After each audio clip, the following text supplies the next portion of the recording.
Rohrabacher attends a House committee hearing in 2013 by Chip SomodevillaGetty Images. Of the rotating cast of characters in the Russia saga, Congressman Dana Rohrabacher's role is perhaps the most curious.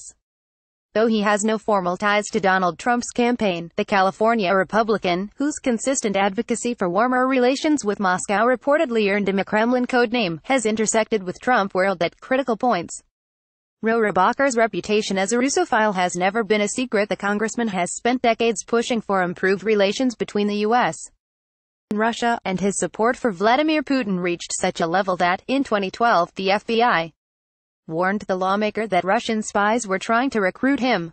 But as FBI investigators and lawmakers alike seek to determine the breadth of Russia's election interference, Rohrabacher's Kremlin ties and repeated cameos have reportedly taken on a newfound significance, drawing scrutiny from special counsel Robert Mueller and congressional investigators amid efforts by his Republican colleagues to curtail his authority.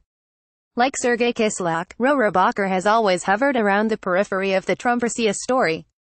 In April 2016, a Russian official provided Rohrabacher with a memo containing the same accusations against Democratic donors and the Hillary Clinton campaign that Natalia Veselnitskaya would detail to Donald Trump Jr.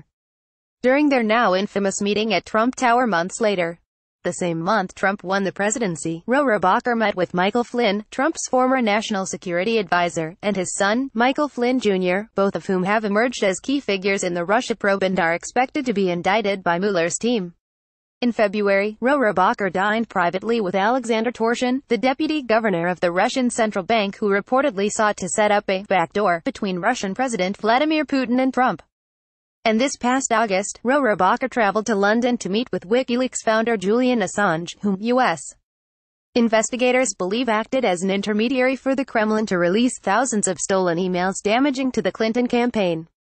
Rohrabacher dismissed the suggestion that any of these encounters were questionable, citing his chairmanship of the Foreign Affairs Subcommittee on Europe, Eurasia, and Emerging Threats, which oversees Russia policy, as the reason for them.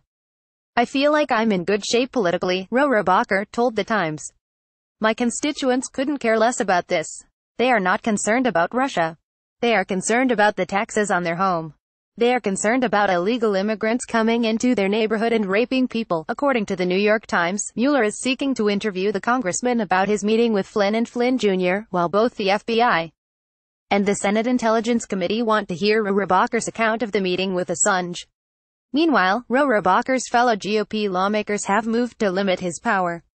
According to The Times, Ed Royce, the chairman of the House Foreign Affairs Committee, ousted Rohrabacher's top aide, Paul Behrens, in July amid questions about his ties to Russian lobbyists, and exerted greater oversight over Rohrabacher's actions as chairman of the subcommittee.